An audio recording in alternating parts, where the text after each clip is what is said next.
And good morning. Welcome to Community Voice. I am your host, Josh Engel. Today's June 27th, Thursday. Thank goodness for that rain. It's getting pretty hot. I don't know if you guys saw 100 degrees on the dial yesterday, but it was pretty intense.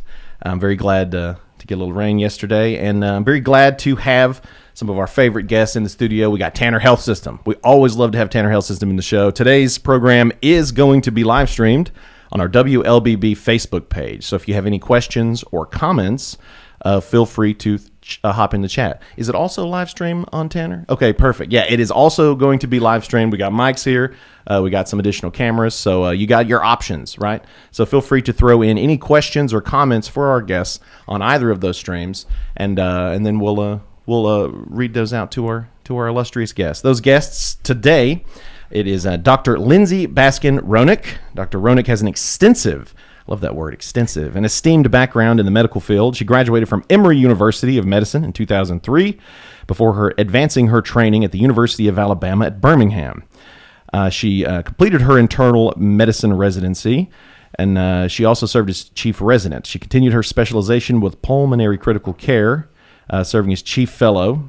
And since 2010, Dr. Roenigk has been a dedicated physician at West Georgia Lung and Sleep Medicine, offering expert care and consultation in pulmonary and sleep medicine. We also have April Barrow. Barrow? Yes. I said that. Okay, it would be bad if I messed your name up. April Barrow, registered respiratory therapist and Tanner's pulmonary rehab coordinator. April has been a respiratory therapist for 23 years. Prior to working at Tanner Health, she worked for 8 years at Floyd Medical's pulmonary rehab, and then worked in COPD education and decannulations. Is that right? Trach decannulations. All right. You got to pronounce it all fancy. She now serves as Tanner's pulmonary rehab coordinator and still works part-time as needed, providing direct patient care in the hospital. Today, we're going to talk about, I think the plan is we're going to educate the community about the new pulmonary rehab program at Tanner Health. It's going to be a great conversation. So good morning, April and Lindsey. Good morning. Thank you both for waking up bright and early and joining us on the program. So let's jump right into it. If I read your guys' bona fides, but if you could take us each. Let's start with Lindsey. Take us through what a day in your field looks like. Ooh, okay. A day in pulmonary medicine. I start my hospital rounds usually between 7:50 and 7:30, see our inpatients, which is commonly COPD patients. And then by 8 o'clock, I'm in the office, and in the office till usually 5 p.m., and then might circle back to the hospital to see new consults. But we're pretty busy these days. Well, what are some of the primary focuses of your particular position? So probably 2/3 of what we take care of is COPD, so smoking-related lung disease. We see a fair amount of asthma. Then we also do sleep medicine, so we do a lot of obstructive sleep apnea. I'm not the smartest guy. What does COPD mean? COPD stands for chronic obstructive pulmonary disease. So 20-something years ago when I was in medical school, we used the terms emphysema and chronic bronchitis to refer to the kind of breathing problems people got from smoking. And the emphysema patients were more short of breath. The chronic bronchitis patients tend to cough and wheeze a lot. And somebody 20 years ago decided, it's all related to smoking. So let's call it chronic obstructive pulmonary disease, and relabeled it all. And I think we might have just confused everyone and made them think there's another disease process, but it's all smoking related lung disease. Well, it does make it, I think it more accurately describes what's going on, because if I hear like acute bronchitis or ongoing whatever, chronic bronchitis, that doesn't sound too bad. It sounds frustrating, but COPD really puts in perspective like, oh no, this is something you want good care for. This is something you want to address. Right. We see people with oxygen tanks and whatnot. A lot of times that does stem back to years of smoking now. Correct. I can't believe the tobacco companies lied to us in the 60s. This is crazy. I know, right? It was just to control your weight. I can't believe this. Yeah. Yeah, the diet cigarette. Yeah. Like they always had angles, April, tell us a bit about your position at Tanner. I work at the pulmonary rehab. In the mornings, I get there, try to get my paperwork ready for my first patient. Usually comes at 8. I have patients coming. Usually I have like 2 to 4 patients in a group. They come about every hour and a half. My patients come. What we do is they come in, they practice some breathing exercises, and then I have a routine that each patient does. They're different. Each patient does a different routine, and we do breathing exercises, strengthening exercises, and then they go on different workout machines. And we also do education at least one time a week when they come in. And then at the end of the day, I just finish up my paperwork. Excellent. Right on. Well, we have no better folks to talk with us about the pulmonary rehab program that we're blessed to have here at Tanner Health System. It's great to have Tanner guests on because often we learn that here at our own local community health system, we have treatment options which are not available in most parts of the world. We spoke with an oncologist recently, Dr. Dople, and he just really illuminated some of the procedures and treatment options that we have available in oncology that is not something you find everywhere. And I think this is something that's really special here. Let's talk about the pulmonary rehab some. So could you tell us about the new pulmonary rehab program at Tanner Health System, and what components are included in pulmonary rehab, and who is this built for, this program? You want to take it? Either can take it, yeah. Right now we're seeing like patients with COPD, chronic bronchitis, like bronchiectasis, pulmonary fibrosis patients, and then patients that are needing a lung transplant. Patients who are just very deconditioned that just can't walk. They can't do activities that they normally used to do. Those are the patients usually that come in that they want to feel better. They want to be able to like work in their yard. They want to be able to even just get dressed. A lot of your COPD patients have trouble just getting up in the mornings and getting dressed. Like it comes easy to all of us, but they have trouble doing that. They just want to have like a better quality of life. So those are like mainly your patients you have and their goals of what they want to do. Like they're just wanting things to go as normal as possible day-to-day life. But Yes. It's so hard when you're in a constant state of oxygen deprivation, right? I mean, Yes. that's tough. So this program, it's pretty all-encompassing. There are a lot of moving steps and a lot of moving pieces. So can we talk a bit about this study? I see that Tanner is a part of a large national study that led to the starting of the pulmonary rehab program. Could you tell us a bit more about this study and its objectives? Sure. So there's a big push nationally from Medicare and other insurers to try to keep our COPD patients healthier and keep them out of the hospital. And so Tanner's been looking at different ways to try to improve our COPD care. And as part of that, we were selected to be enrolled in a nationwide study. I think there's 34 hospitals that are in it. Some are big, large academic institutions, small community institutions. There's VA hospitals in it. There's some in big cities, country hospitals. So it's really a diverse group. And it's a really neat study. It's based from the University of Chicago, and they gave us a list of 15 to 20 measures to pick from that what do we think would help our health system. And then they helped us design a program. So we took data for 2 years before implementing these programs, and then now we're collecting for 5 years after implementation. And it's a really unique opportunity for a health system our size to be able to be in a big study like this. And so we picked COPD education. So when our patients are in the hospital for a COPD flare-up or pneumonia, they get targeted education on how to manage COPD and how to make sure they're using their inhalers properly, because that's a big piece of this. And then we also are doing medication reconciliation, meaning making sure they go home on the proper inhalers and things don't get messed up from hospital admission to discharge. And then our kind of reach goal, if you will, was to try to get pulmonary rehab started. And thankfully, Tanner was remarkably supportive and got behind us. And it took us probably 18 months, but we have gotten this program up and running. And so that's the thing we're most excited about with this study, because pulmonary rehab, like April mentioned, is great at helping with shortness of breath and improving activities of daily living tolerance. But we also know it reduces hospitalizations for a year after completion. It reduces mortality, actually, for a year after completion of pulmonary rehab, too. So Dad is already speaking to that Mm-hmm. it's already lowering the chances of having to be hospitalized. Exactly. If something, wow. Mm-hmm. All right. Well, there's a lot to talk about. So why don't we go ahead and get our first break out of the way? Time is 8:40. We're going to take our first commercial break. But when we come back, we will continue our conversation with Dr. Lindsey Roenigk and April Barrow. I'll keep wanting to say Barrow. I don't know why. April Barrow. Yours. I like how your name is the one I'm having trouble with, and hers is the one that's spelled April Barrow, RRT, with Tanner's Pulmonary Rehab Coordinators. We chat more about the Pulmonary Rehab Program at Tanner Health System. So stay with us. Health is a journey. It's making better choices, even when it's not easy. It's taking care of yourself and the people you love. At Tanner Health System, we're there for you with every step, with primary care, heart care, cancer care, women's care, orthopedics, surgical services, and so much more. We're dedicated to helping you live and feel your best. So let's get on that journey to health. You've got places to be for many years to come. Find us at tanner.org. The customized academic scholar journey at Oak Mountain Academy is individually designed to provide students with a personalized, clearly defined academic track that earns the student a series of distinctions upon graduation. This journey enables academically driven students to pursue a focused, rigorous course of study personalized to their wants and desires. I'm Patrick Uran, head of school, inviting you to journey with us on the mountain. For more information, visit us at oakmountain.us. Discover your journey at OMA. Prepare, explore, and achieve.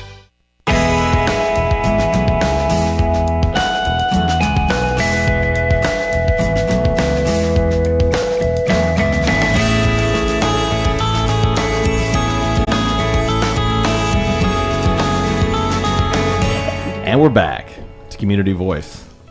Welcome back. We are live streaming this morning's program with Tanner Health System as we chat about the new pulmonary rehab program at Tanner Health. We are live streaming this show on our WLBB Facebook page as well as the Tanner Health System Facebook page. So you have two options here to tune into the show today. I really like this. And you can, if you have any questions or comments, feel free to throw them in those chats, and I'd be happy to read those out to you. Read those out to our guests, Dr. Lindsey Roenigk and April Barrow, RRT. You started laughing. I didn't even say it. If you tune into the whole program, which you should, you'll see that I for some reason, I keep botching April Barrow's name. I'm just a big Downton Abbey fan, so when I hear Mr. Barrow, like I'm going to Downton Abbey. I'm going to throw that accent on there, but she's a RRT, respiratory therapist, registered respiratory therapist with Tanner Health System, and we've been jumping in talking about the pulmonary rehab program. We just chatted a bit about the long form study, a national study, which Tanner has been participating in and is continuing to participate in to track the impact of this pulmonary rehab program on their patients. So definitely go back and check all that out. All right, well, let's talk about COPD prevalence and causes. How prevalent is chronic obstructive pulmonary disease, COPD, and why is it such a significant health concern? So COPD prevalence is rising. I think the most recent numbers I've looked at show that it's about 6.5% of the U.S. population, so close to 20 million people at this point. So 20 million? Yeah. Whoa. And interestingly, COPD is now the second leading cause of death in the U.S. behind cancer. It's actually surpassed heart disease because our heart disease management has gotten really, really good. Wow. But it's there's no cure for COPD. We don't have any way to reverse the damage. So the trick, of course, is focusing on either never smoking or stopping smoking if you are smoking. Now, what about folks that are listening that are going, man, I'm glad I gave up smoking. And now I just hit my vape, and they got the little vapes, right. The little vapors. What do you think about those? Like, has there been any data collected that speaks to the chances of developing something like COPD if you use one of those little keto bars or something, little Juuls? There's not yet because they haven't been around very long, right? So we just haven't had them enough to have any long-term safety data. I know people who are proponents of them say maybe there's less chemicals than there are in cigarettes. I always tell my patients, we don't know. Kind of jokingly, I say, you may grow a third eye later. There's no long-term safety data. We don't know, right? So I don't love them because of that. We do have some short-term data, and they have looked at if you inhale a cigarette versus inhale a vape, all of the changes in airflow in your lungs are the same. I see. So it definitely has an immediate impact on closing those bronchial tubes and impacting your breathing. I just don't know about long-term safety. Sure. So this is something you want to keep an eye on, listeners, in the next 10, 20 years. Keep an eye on data as it comes in, and hopefully in that time you won't be vaping the whole time. I don't know. Hopefully not. So cigarettes, clearly a major part of cultures all across the world, and this is someone's finally showed up to pay the check, and here we are. It's the number 2 cause of death in the country. So all right, the primary causes of COPD. We established that would be that'd be smoking. Are there other factors like exposure to chemicals and stuff like that in warehouses or whatnot? If they're if hazmat or something. And are there any genetic factors involved in developing COPD? So there are other causes. In the U.S., in developed countries, it's almost uniformly cigarettes. The vast majority. Welding without appropriate protective gear actually is a pretty major risk factor for COPD. Internationally, in less developed countries, it's more exposure to indoor cooking fumes and people who cook over open wood burning stoves and things like this. But in developed countries, it's cigarette smoking. So being around burning wood can if you're always doing that can start impacting. Indoor kind of cooking like people would do in less developed countries. Yeah, I got you. Oh wow, yeah. So I didn't even think about that. So that's all right. That's one of the possible causes there. Now, so as far as genetic factors, I'm actually glad to hear heart disease is number 3 because I'm on the fast track to heart disease with my family, both sides, and I'm always trying to work on that and take medicine and whatnot. But I know that's something that I'm predisposed towards because of my family. Are there any genetic factors as far as COPD is concerned? There are probably a lot, but there's only one identified gene for COPD, something called alpha-1 antitrypsin, which is a protein that's in your lungs that just cleans up kind of inflammation and trash, if you will. And if you don't have functioning alpha-1 antitrypsin, then you're way more likely to develop COPD and cirrhosis. And we can test for that, and we routinely test all of our new patients for it. But that's the only identified genetic factor. I think we all know there have to be others because I'll see patients who smoked for 50 years and have no lung problems, and then I'll see people who smoked for 20 years and have bad COPD. And it doesn't always make sense, so there have to be other genetic factors we just haven't identified. We are uncovering some truths here because, I've always heard, I used to smoke cigarettes, and I don't anymore, thankfully, not for a very long time. But when I did, I remember a lot of my friends, people would come up and say something, and my friends would be like, yeah, well, what about George Burns? He was smoking cigars until he was like 100, and then meanwhile, this guy over here is secondhand smoke from a coworker, and now he's got COPD or cancer. I think that this would probably speak a lot to that, right? I mean, the fact that some folks just don't have that gene, which the real cool name for it again? That alpha-1 antitrypsin deficiency. So there it is. All right. So is that something you can get tested for now, like without even before you develop these symptoms? Could I say, hey, can I check this out? I'm a welder, and I heard this show and I threw my helmet up when I heard you guys talking about this. So they could come out and possibly do that. Yes, it's a simple blood test. All right. Good information. All right. Folks know that. So, all right. Why is there a need for a rehabilitation program like this, one beyond traditional medication treatments? I know that, I was aware of inhalers and oxygen tanks and stuff like that, but, I've never really heard about a rehabilitation program for something like this. Well, with the rehabilitation program, like I said earlier, we do a lot of different stuff.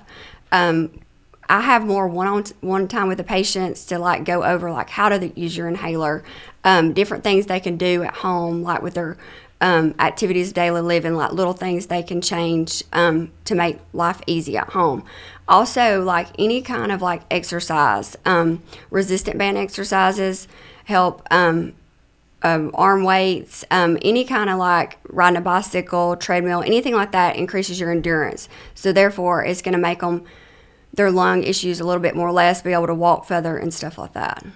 And there's no way to I'm really showing my ignorance here. There's no way to clean out a lung, is there? To have one lung operating and then the other one be flushed with some sort of cleanser? Is that a thing that people do?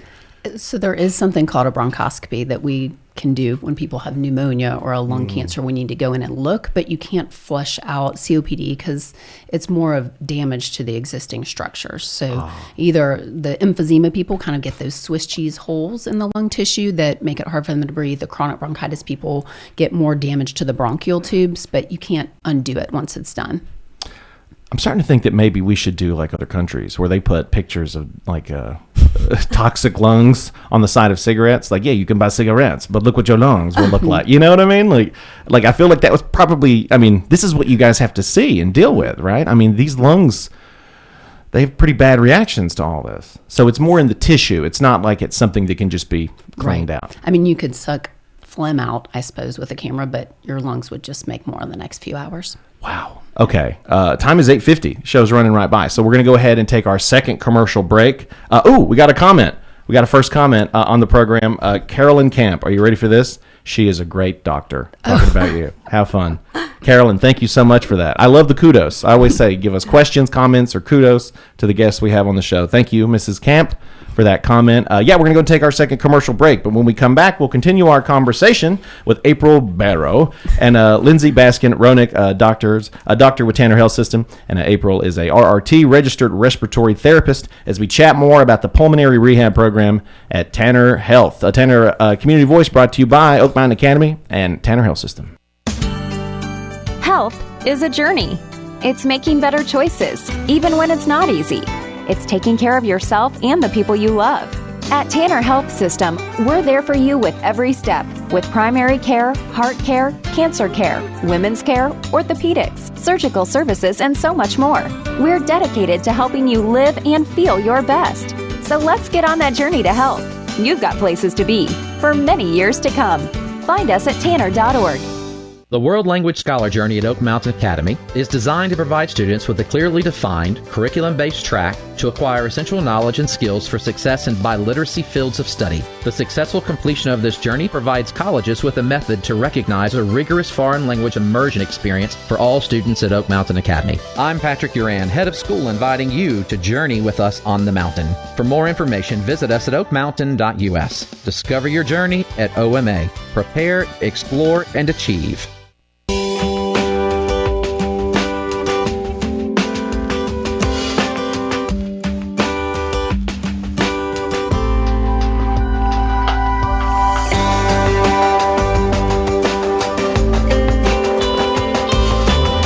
And we're back to Community Voice. I'm your host, Josh Engel, and we're talking with Tanner Health System today. We have two excellent individuals that have been giving us tons of information. Dr. Lindsey Roenigk and April Barrow, registered respiratory therapist. Both of these individuals work with the pulmonary rehab program at Tanner Health, and this show has been packed with good information. If you're just tuning in, go back to check out the podcast, or you can go back to check out the live stream on that we're currently having on our WLBB Facebook page, or you can go to Tanner Health Systems page and you can check out their live streams. You can even get some behind the scenes, but during the breaks, you can hear us talking about how fun this is and how great the show is. So this is solid information. Before we jump into our next question, I would like to ask how long has this program actually been running, this pulmonary rehabilitation, and how many patients have been served so far? It's been running since we opened up in October. I don't know exactly the number total we've seen, but I usually see right now, I think I'm like 16 patients a day. I've had more than that, but I can't remember like the whole total. Sure. But I've had a good many graduate. We also are opening up a phase 3 program. It starts actually July 1st.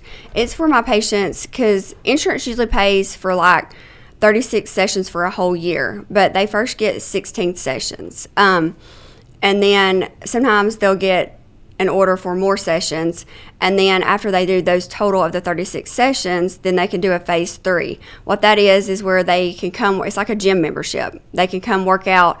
They'll be on their own, but I'll still be there if they need me. And like the phase 2 program, when they first come, I'm beside them the whole way. Like from the time they walk in the door to the time they leave. Like don't really leave their side. Got them, like we have the different workout machines, but each patient is put on a machine that they feel comfortable with. They're not just thrown on a treadmill and never walked on a treadmill or a bicycle. Like there is a machine for each patient.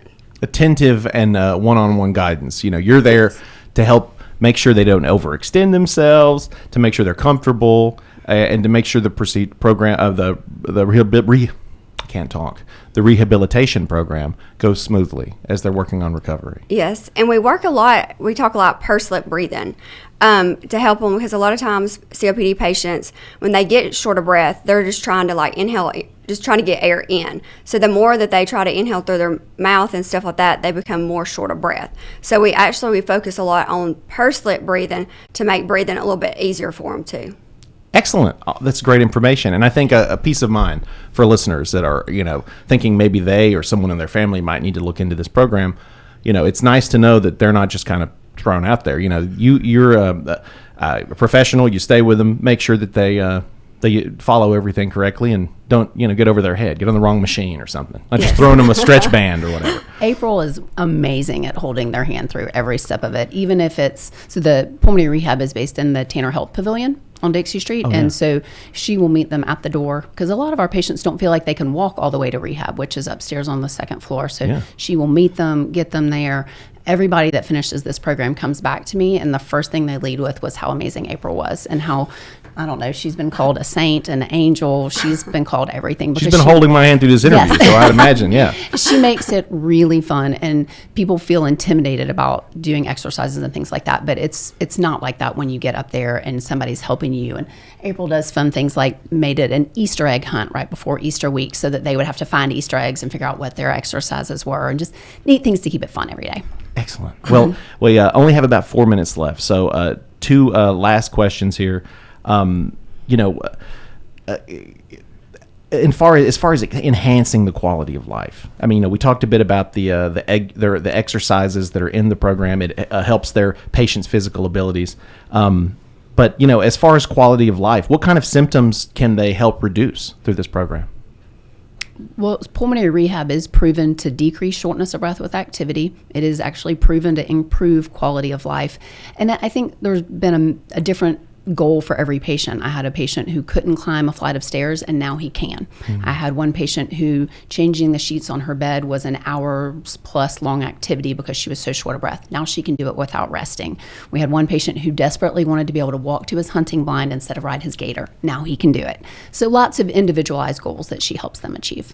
Absolutely. I'm just now I'm imagining April in a gator picking up people in the parking lot. Like, let's go. Like, hop on in. All right. We do have one last comment here. What does it mean to graduate from the program, and how long does a patient participate? So a typical pulmonary rehab program is twice a week for 8 weeks. And a lot of people, a significant portion of people finish at that point in time. If we feel like a patient was really making good progress and had a lot more ground to gain, then April will ask me if I can refer them for further sessions.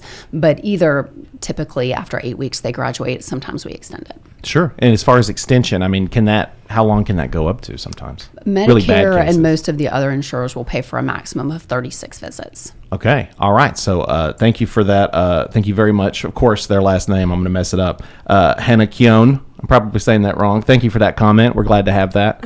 With me and the names today. So we're almost out of time. We have about a minute and a half left. If we could, please give us any final words, and where can folks learn more about this information? I have one other thing. I had a patient, and I was very excited about this, too. He hadn't been in church in over a year, and he actually was able to go with his wife on Easter. He also, when the day he finished his last session a couple weeks ago, they hadn't been out to eat. I think he said like over a year and a half. And that day he graduated, he actually took her out to eat. Hey, that's great. Yeah. And so I was so excited. He was excited. She was excited. Like, it was a good. Won't he do it, though? How about it? Yep. So got to have a typical, the perfect Southern Sunday. You go to church, take your lady out to eat. That's great. Well, thank you for that information. I think that's great. It brings a lot of peace of mind to listeners. So we have about 30 seconds. So if you can, tell us where can folks learn more? So you can learn more at tanner.org/pulmonary rehab. And you can also speak to either your pulmonologist or your primary care doctor, who can send in the referrals for you to start pulmonary rehab. Excellent. Awesome. Well, Dr. Lindsey Roenigk and RRT with Tanner's Pulmonary Rehab Program, April Barrow, thank you for joining us, and thank you all for tuning in. We'll see you next time. National headlines and the local stories you care about.